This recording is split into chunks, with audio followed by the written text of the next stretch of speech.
Bom dia a todos, bom dia a todas, bom dia para você que nos assiste pela Pop TV em Sobradinho e Porto Alegre. Sejam todos muito bem-vindos e bem-vindas a mais um ICL Mercado Investimentos. Hoje, quarta-feira, dia de conhecer o que está pressionando o nosso bolso e o que o mercado estava esperando que pressionasse o nosso bolso. Então a gente vai contar tudo isso para vocês, mas tem Trump voltando atrás, as tarifas do Brasil começam a valer hoje, a gente vai explicar tintim por tintim disso. E vamos falar também sobre o endividamento das famílias. Mas antes de tudo isso, eu vou dar bom dia para o André. Bom dia, André, como você está? Bom dia, Débora. Bom dia a todos os nossos telespectadores. Hoje é dia de falar de inflação, vocês entenderem o que tudo está acontecendo aí no Brasil, por que a inflação se elevou agora nesse mês de fevereiro. Também é dia de você falar do endividamento, por que as pessoas estão se endividando e qual que é a taxa de endividamento que está acontecendo. Também é dia de falar também do Trump, tudo isso aí que a gente vai tratar nesse dia de hoje. Então a gente já vai passar aqui para a nossa agenda do dia, então, Débora. Olha, a agenda hoje, ela está bem distribuída aí entre inflação, porque não saiu só a inflação aqui no Brasil. Saiu a inflação também nos Estados Unidos. Esse dado era muito aguardado, até porque se tem muita dúvida de onde deve ir a política monetária por lá, cada vez cresce mais essa incerteza e o CPI, o Índice de Preços ao Consumidor, acaba dando muito embasamento para isso. Mas vamos entender aí, além das inflações, o que mais que sai hoje. Bom, a Christine Lagarde, presidente do Banco Central Europeu, discursou às 5h45 da manhã na Universidade de Frankfurt, na Alemanha. O IGPM, primeira prévia de março ainda, saiu às 8 horas da manhã, medição da FGV. Banco Central divulgou notas à imprensa de política fiscal, medição de janeiro aqui. E aí sim a estrela do dia, o IPCA de fevereiro, que foi divulgado às 9 pelo IBGE. Lá nos Estados Unidos, 9h30, como já adiantei para vocês, saiu o Índice de Preços ao Consumidor e o Núcleo. E se der tempo, a gente fala aí um pouquinho de como é que ficou a inflação lá nos Estados Unidos. Mas seguindo aqui pela agenda, porque ainda tem bastante coisa para a gente falar, tem relatório mensal do OPEP, que saiu hoje, na verdade sai ao longo do dia, mas já foi divulgado. Fluxo semanal cambial, esse já velho conhecido nosso, às 2h30 da manhã, olha aí, às 2h30 da tarde aqui no Brasil. E a decisão de política monetária do Canadá, teve a produção de vendas de veículo de janeiro aqui no Brasil, agorinha, né, isso acabou de sair. E os estoques de petróleo, gasolina, destilados e utilização das refinarias, que sai daqui a pouquinho. E esse dado também deve ganhar um pouco mais de relevância, já que está todo mundo olhando para a produção de petróleo de uma forma global, mas para os Estados Unidos especificamente. Só que hoje ele deve ficar mais em segundo plano por conta do IPCA, do CPI, que acaba sendo aí a estrela internacional da agenda. Então já vamos ver como é que ficaram as projeções para já passar para o dado real. Só vamos ver o que o mercado estava esperando antes para entender se ele acertou ou se ele errou de novo. Então, a média das projeções no mensal, né, então para fevereiro, era de 1,33, a mediana de 1,31, o piso, então a menor projeção do mercado, era 1,23% e o teto 1,46%. Se a gente pegar aqui a média e a mediana do anual, né, então do acumulado em 12 meses, seria 5,08 e 5,06. Quando a gente olha quantas instituições acabaram respondendo essa pesquisa e quantas optaram por responder, qual foi a projeção de cada uma, a gente tem aqui que praticamente 36,84% das projeções ficaram entre 1,26 e 1,30. 36,84, então o mesmo número, foram 14 respondentes para cada lado aqui, 1,31 e 1,36%, e acima de 1,37 até 1,46, que foi o teto aqui da projeção, 26,32%. Então a menor parte, então a maior parte das projeções estavam ali entre 1,26 e 1,36. A gente divide para dar uma distribuída nessas frequências, eram 14 respondentes achando que ficava entre 1,26 e 1,30, e 14 respondentes achando que iam ficar entre 1,31 e 1,36. E aí, André, conta pra gente, o mercado acertou ou errou a projeção? Então, a gente teve uma inflação de 1,31%, né, Débora? Então, está dentro da mediana. Então, a gente teve aqui que a inflação acelerou para 1,31% em fevereiro, depois de registrar uma alta de 0,16% no mês anterior. Essa aí é a maior alta para o mês de fevereiro desde 2003, quando havia tido registro de 1,57%, a maior taxa desde março de 2022, quando você teve o registro de 1,52%. Essa alta foi influenciada principalmente pelo custo da energia elétrica, que aumentou 16,8%, exerceu um impacto de até 0,56% no índice. Se a gente for pegar os últimos 12 meses, a gente tem que a taxa ficou em 5,06%, bem acima da meta de inflação, né, do limite da meta de inflação de 4,5%, além dos 4,56%, que foi o índice registrado no mesmo período do ano anterior. Esses daí são dados do Índice Nacional de Preços Amplo, né, o IPCA, que foi divulgado hoje pelo IBGE, e a gente vai agora falar um pouco aí de caso a caso. Vamos primeiro ver o gráfico da variação para ver como que aconteceu. A gente tem que o IPCA ele subiu 1,31% nesse mês de fevereiro de 2025, 0,16% em janeiro, então você teve uma aceleração de uma aceleração entre esses dois períodos. Também foi maior do que foi registrado no mesmo período do ano anterior, quando você teve 0,83%. O acumulado no ano chega então agora a 1,47%, acumulado desses 2 meses, né? E quando a gente pega então acumulado em 12 meses, esse acumulado chega em 5,56%. Se a gente for ver agora os grupos, o que gerou mais impacto na inflação nesse momento, a gente vai ver que esse impacto veio aqui. A gente vê que a alimentação e bebida teve um impacto de 0,7%, então um impacto que corresponde a 0,15 pontos percentuais do índice cheio de 1,31%. A habitação 4,44% com impacto de 0,65 pontos percentuais.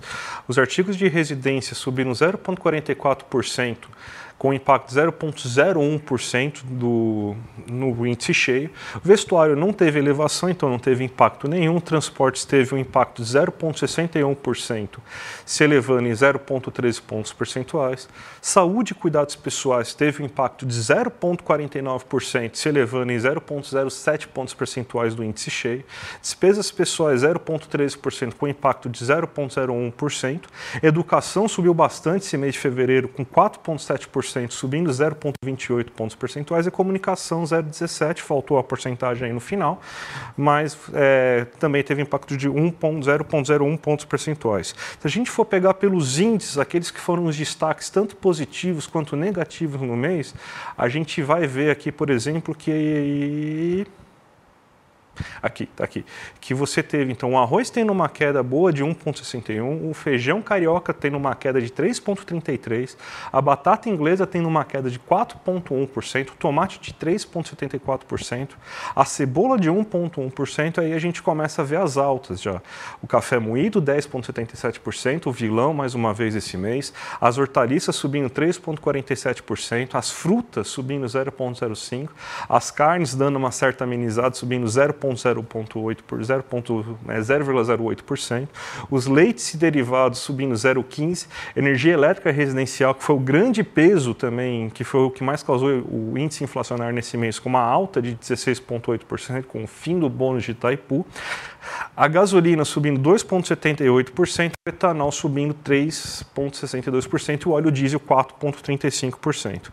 Se a gente for ver aqueles grupos que a gente faz o cálculo aqui no ICL, para vocês conseguirem observar tudo que está tendo de problema, a gente vai ver que o açougue subiu bastante, mas não subiu por causa da carne, subiu por causa do ovo, que o ovo subiu bastante. Então ele teve uma alta de 1,14% nesse mês, chegando a 15,61% no acumulado em 12 meses.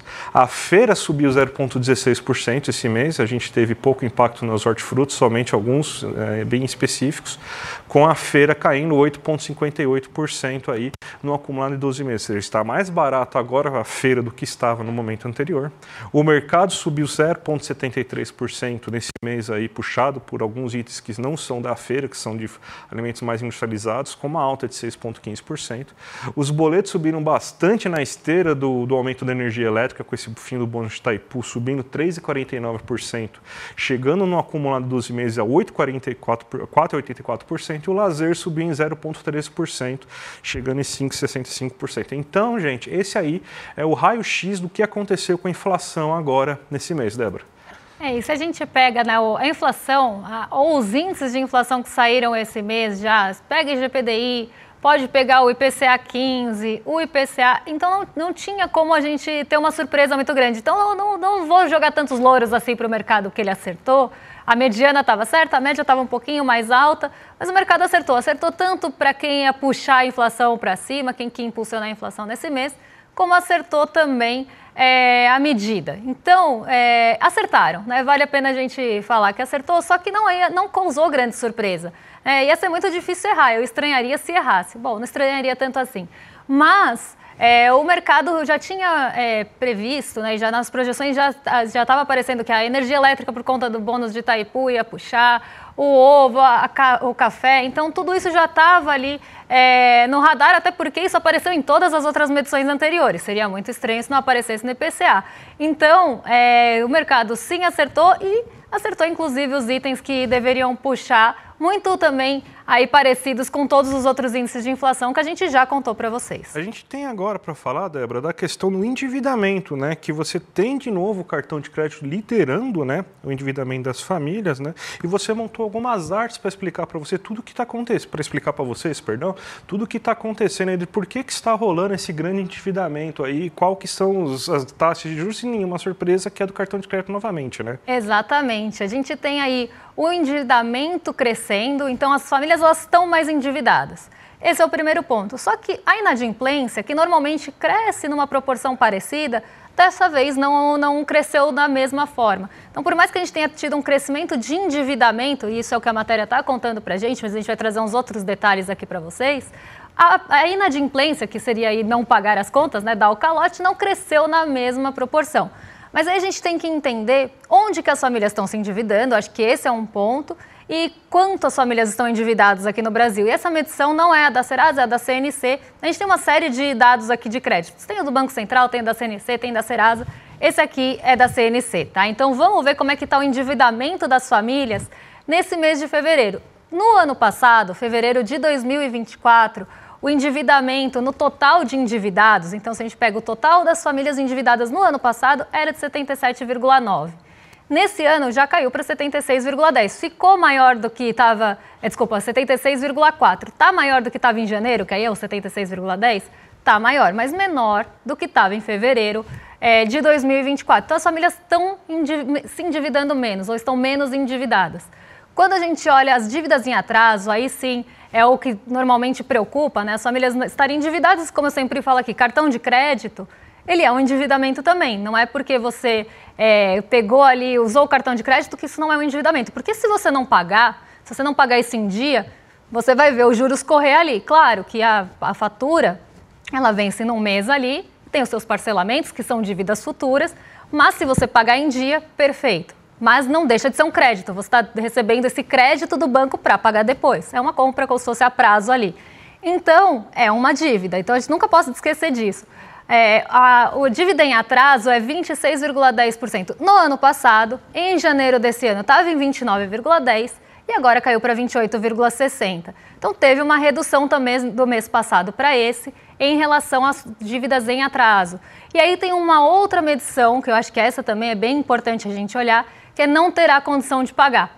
Que é assim, tenho a dívida, devo não nego, pago quando puder, não vou poder pagar agora. Então aqui não tem condição de pagar. Fevereiro de 2024, 11,9%. Esse valor cresceu em janeiro de 2025 para 12,70% e agora está em 12,30%. Também teve uma redução. Então entre janeiro e fevereiro, as famílias estão menos endividadas, na verdade estão mais endividadas, mas menos inadimplentes. E é isso que a matéria está contando para a gente, que apesar do endividamento ter crescido, as pessoas estão pagando essas dívidas em dia. E isso é bem importante, porque a gente sabe que as dívidas aqui no Brasil têm taxas de juros muito altas. E é aquilo que eu sempre falo, né? Parece que é aquela discussão do biscoito fresquinho. A família é endividada e não consegue pagar porque a taxa de juros é alta ou a taxa de juros é alta porque a família não consegue pagar? É o primeiro caso, tá, gente? As famílias elas não conseguem pagar as dívidas porque as taxas de juros aqui no Brasil elas são muito altas. E elas são altas num nível que deixa aquela dívida impagável muitas vezes. Quando a gente vê aquela métrica do Banco Central, a gente vê que a média ali do cartão de crédito é mais de 400%. Então, uma dívida que tem 400% de juros não vai ser uma dívida pagável. É para ser impagável mesmo. E a família vai ficar inadimplente, ela não vai conseguir pagar. Então, a gente tem que começar a olhar para esses dados com esse tipo de ótica. Nossa taxa básica de juros do Brasil é 13,25 hoje. Qualquer crédito que tenha risco vai ser mais que isso. Então, se a taxa de juros do Brasil é 13,25, um consignado que tem algo garantido vai ser mais. O financiamento de veículo que tem algo garantindo também ali vai ser mais. Agora, imagina o crédito livre, que não tem nada garantindo. Imagina o cartão de crédito. Então, se a gente já tem uma taxa básica muito alta, todas as taxas que derivam disso também vão ser muito altas e vão tornar as dívidas impagáveis. E é por isso que a gente fala que o crédito fica mais enxuto quando a taxa de juros sobe. Porque vamos pensar aqui, a taxa de juros subiu. Então, você espera que as famílias vão ter mais dificuldade para pagar porque o crédito fica mais caro. Esse já é o primeiro ponto que começa a enxugar o crédito. O outro será que o banco vai querer dar crédito com essas taxas sabendo que vai ter uma maior inadimplência? Então, ele começa a enxugar o crédito também. E isso acaba mexendo ali com o crédito disponível e por isso que a gente fala que fica mais enxuto. Mas vamos ver quem foram os vilões aí do endividamento nesse mês, porque as famílias elas respondem também onde estão as dívidas dela. Então, é cartão de crédito, é carnê, e em primeiro lugar aí, para espanto de ninguém, o cartão de crédito em dia, aqui no caso, é o maior endividamento. E eu sempre falo, é endividamento sim, não é mágica, então não é dinheiro que te dão, é crédito que te dão. Então, o cartão de crédito com 83,80% das famílias com esse tipo de dívida. E essa soma não é 100, porque a família pode ter cartão de crédito e financiamento de casa e um consignado. Então, ela pode ter mais de uma modalidade ali. Carnê em segundo lugar, e o carnê é muito interessante porque ele está acima do crédito pessoal e carnê cresce quando taxa de juros cresce. Por quê? O banco não quer emprestar, certo? Mas aí tem o carnê da loja. As pessoas começam a se financiar pelo carnê da loja, mas tem inclusive vários estudos sobre isso, quando a taxa de juros sobe. Então, historicamente, subiu a taxa de juros, as pessoas começam a comprar mais no carnê. Então, o carnê em segundo lugar com 17%, crédito pessoal 10,5%, aí financiamento de casa, carro 8%, 8,80%, consignado 5,30%, cheque especial aqui com os 3,40%, uma participação que vem caindo também bastante nesse endividamento. Outras dívidas, 2,80%, e aí tem cheque pré-datado, quem usa hoje em dia, mas enfim, está aqui. 0,40% das famílias pesquisadas ainda usam cheque pré-datado, não respondeu e não sabe, aí no final com 0. Então, a gente vê que o endividamento maior das famílias mais pesado está no cartão de crédito. E também é o que tem a taxa de juros mais cara se você não paga. Então, isso começa a trazer ali alertas, né, também, em relação ao tipo de dívida que a gente tem aqui no Brasil. Não só o percentual, mas também o tipo de dívida e os juros que se cobra disso. E agora a gente vai falar do Trump, né? Laranjão agora no... O laranjão, porque parece que vai começar a valer hoje, né, a tarifa de aço e alumínio aqui para o Brasil, mas está num vai e volta de tarifa terrível, né? A gente tem aqui, por exemplo, 15% de todo produto importado pelos Estados Unidos, o aço, né, vem aqui do Brasil. E representa quase 4,8 milhões de toneladas. Então, isso vai ter um impacto bem significativo aí na economia brasileira, porque cadeias produtivas não mudam da noite para o dia, então você ainda vai ter um certo tempo que vai ser comprado o aço brasileiro, sim, até porque já tem contratos firmados de médio e longo prazo, só que isso aqui vai acabar uma hora, eles vão tentar substituir, principalmente se manter essas tarifas tão elevadas. Só que ele também recuou em outras tarifas, então aquelas tarifas que ele falou do Canadá, do México, por exemplo, que nem eu já tinha pontuado alguma coisa antes, né? Essas tarifas aí de carros que são produzidos no México, ele já cancelou. Então, esse tá um vai e volta de tarifa, ele fica passando de laranja para amarelo, né? Então, o nosso laranjão está amarelando toda hora, né? E é uma coisa que acontece desde o primeiro governo Trump. Que assim, ele late, mas morder ele não morde, porque ele fica ameaçando, basicamente, para conseguir negociar com condições mais favoráveis a ele, né? O que eu tinha feito a analogia, né? Ele leva um 38 na mesa para deixar as pessoas mais... para deixar a negociação mais tensa e conseguir ser bem mais vantajoso para ele, e ele continua usando o modus operandi disso. Enquanto isso, você tem que toda essa confusão que ele está gerando já está criando riscos de recessão nos Estados Unidos. Você tem, então, vários bancos tentando... já alertando para isso. A Casa Branca, inclusive, oficialmente não está descartando esse risco e não quer descartar, então, nenhuma posição otimista a Casa Branca acaba colocando. Então, parece que já são 15 anos, né, Débora? Mas são só o quê? Um mês e meio? Pois é, está no dia 12 de março e olha quantas vezes o Trump já voltou atrás. E é justamente isso, ele bota ali as condições para ele negociar e depois vai voltando, vai e volta. Só que isso gera muita incerteza também. Isso acaba deixando um ambiente muito incerto, porque ninguém sabe o que ele vai fazer. Inclusive, o Trump falou ontem, né, quando ele estava falando sobre o Canadá, porque chegou a ser ali suposto, né, que ele ia taxar o Canadá, o aço do Canadá, em 50%. Ia ter uma sobretaxa ainda para o Canadá.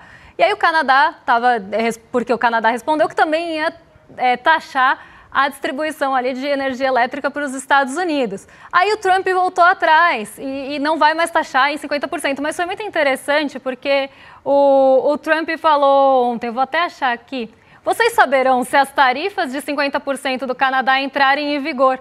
Então, assim, ele não deixou claro que ele não ia tirar a tarifa, nem deixar isso, começa a aumentar a incerteza em relação ao governo dele. Porque acaba sendo tão volátil quanto, sei lá, quanto a criptomoeda dele. Porque cada hora ele fala uma coisa, ele muda de ideia, ele volta atrás, aí ele negocia, aí os automotores, os produtores de automotores, né, vão lá, pressionam porque não dá, porque a planta está no México, vai ficar muito caro. Aí os industriais pressionam, porque aí a matéria-prima vai ficar muito cara. Como é que a gente vai trabalhar com esse aço? Os Estados Unidos não provém todo esse aço, a gente precisa importar. E aí começa a ter essa pressão e ele volta atrás.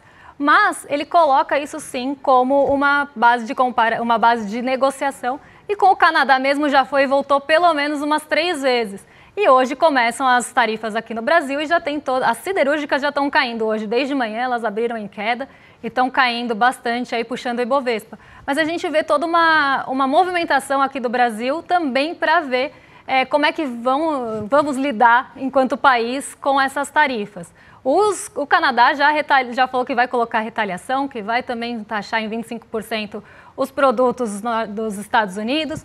E aí, os dois também vão ter que chegar ali em uma negociação. Tá uma briga, André, que parece uma luta de boxe, né? Parece. Não, mas a gente tem tempo para falar do giro de mercado então hoje vamos ainda. fazer o giro, porque tem 3 minutos ainda, pelo menos, né?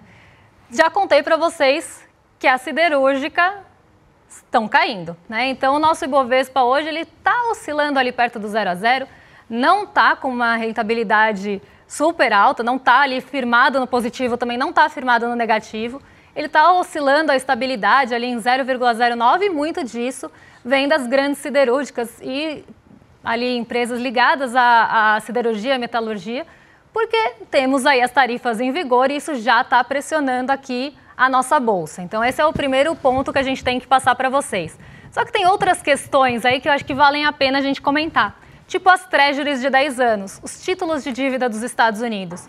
Desde que o Trump falou que pode sim acontecer uma recessão, ele não descartou essa possibilidade, e muito disso em função das próprias medidas que ele vem tomando e por toda a questão ligada aí à inflação que isso pode trazer nos Estados Unidos, que as medidas dele podem trazer para os Estados Unidos, vem já uma expectativa de que as treasuries, os títulos de dívida dos Estados Unidos vão ficar mais altos, então os juros não vão cair tão cedo. Só que, ao mesmo tempo, os dados por lá, principalmente de emprego, os dados mais ligados à atividade econômica, eles estão mostrando uma desaceleração. Então, que poderia voltar a cair a taxa de juros. Então, tem um impasse aí, por isso que eu falei que é um cenário muito incerto e todo mundo que fala vai ganhar holofote, todo mundo aí que se pronunciar de Fed vai sim ficar no centro das atenções e a inflação hoje, não à toa, também é o centro das atenções. Mas as treasuries elas estão subindo há alguns dias já, não é de hoje, desde que essa possibilidade não foi descartada. Por quê? Diante de um risco de recessão nos Estados Unidos, para onde o recurso vai fugir? Justamente para o título de dívida dos Estados Unidos, que é o ativo mais seguro. E aí eu respondo aqui no ar a pergunta do Chico Pinheiro ontem. Por que o dólar está subindo em um dia que as bolsas dos Estados Unidos estão caindo, em um dia que não está positivo ali para os Estados Unidos? É justamente por isso, Chico, porque a gente tem as treasuries ali se valorizando, o recurso sai dos países emergentes também para buscar refúgio nessas treasuries e elas começam a se valorizar cada vez mais e hoje não diferente, estão subindo aí 0,67% e isso puxa o que para cima? O nosso DI futuro, nossos juros futuros que estão subindo 0,82 também. Então, um dia que a gente vai ter pressão de juros, o dólar está subindo também pelo mesmo motivo que eu já expliquei. Então, um dia que a gente vai ter alta de juros, alta de dólar, ontem a gente teve uma arrefecida, mas não segurou. A gente tem o DXY também subindo, que é o dólar frente aos pares, 0,28. O petróleo Brent está em alta, mas não o suficiente para empolgar e jogar a nossa bolsa para cima. E as bolsas nova-iorquinas mostrando um pouco de sinais de recuperação dos dias anteriores, principalmente, né? Nasdaq e S&P caíram mesmo, foi na segunda-feira. Mas a gente vê esse movimento, sim, de recuperação, porque elas caíram num patamar que começa a se buscar de novo aquele ativo. Mas os preços aqui no Brasil, a gente não pode esquecer, estão descontados e também pode ter uma atratividade nessa entrada de recurso estrangeiro. Mas, num cenário de aversão, as treasuries vão ser esse destino. Agora sim, vamos falar de boxe. Vamos. Mais uma vez, o ICL está quebrando barreiras quando se trata de levar conhecimento para as pessoas e preservar o lado certo da história. Conseguimos acesso exclusivo a uma aula magna inédita no Brasil sobre uma das figuras mais emblemáticas na luta pelos direitos humanos e igualdade racial, Muhammad Ali. Mais do que o maior lutador de boxe de todos os tempos, Muhammad Ali foi um ícone da resistência negra dos Estados Unidos e desafiou o sistema a se recusar a ir para a guerra do Vietnã. Por isso ele perdeu títulos, dinheiro, mas nunca sua dignidade. Ele provou que ser um campeão vai além do que acontece no ringue, é sobre nunca baixar a cabeça diante da injustiça. Vamos conhecer mais sobre o seu legado com a Marium Ali, que é ativista socióloga e a filha do próprio Muhammad Ali, no dia 16 de março, um domingo, às 8 horas da noite. Você não pode perder, gente. É o tipo de encontro que muda para sempre a forma de ver o mundo. Garanta sua vaga gratuitamente aqui no link icl.mercado.com.br. Imperdível, não dá para ficar de fora. Vamos conhecer mais dessa história aí de superação fora dos rings, então iclmercado.com.br. E agora a gente entrega aí para os nossos vizinhos de cima, para o Rolê ICL, já estão prontos para receber vocês. Quem está pronto? O William Deluca e o Guga Noblar. O William Deluca está aí para receber vocês junto ao Guga Noblar. E a gente volta amanhã para trazer os principais assuntos econômicos do dia, o que mexe com a nossa bolsa, o que mexe com o nosso bolso. Um beijão e até amanhã, pessoal. Ainda tem a questão do urgente, que a gente tem que lembrar o seguinte, porque mudou a nossa programação, gente. O ICL Urgente agora, todo dia às 17 horas, aí, abrindo a programação noturna. E o N2 também mudou de horário, a partir das 17h30. Então, gente, para quando vocês forem agora ver o ICL à noite, aí já começa às 5 horas da tarde. Então, ó, já aproveita e foi um sucesso o primeiro programa. Então, gente, um abraço e até a próxima. Clay was not my name, man's name, it was a slave name, and I'm no longer Clay, I'm no longer a slave, so now Muhammad Ali. Muhammad Ali foi, sem dúvida alguma, o maior boxeador de todos os tempos. E para muitas pessoas, o maior atleta de todos os tempos. Isso porque ele não foi somente gigante dentro dos rings, foi gigante também fora dos rings. Essa história, talvez a maior história de todos os tempos no esporte, vai ser contada pela filha de Muhammad Ali, Marium Ali, com detalhes inéditos, nunca antes contados, no dia 16 de março, um domingo às 8 horas da noite. Para você não perder esse evento histórico que o ICL traz até você e conhecer a história do maior esportista de todos os tempos, no dia 16 de março, a gente se vê.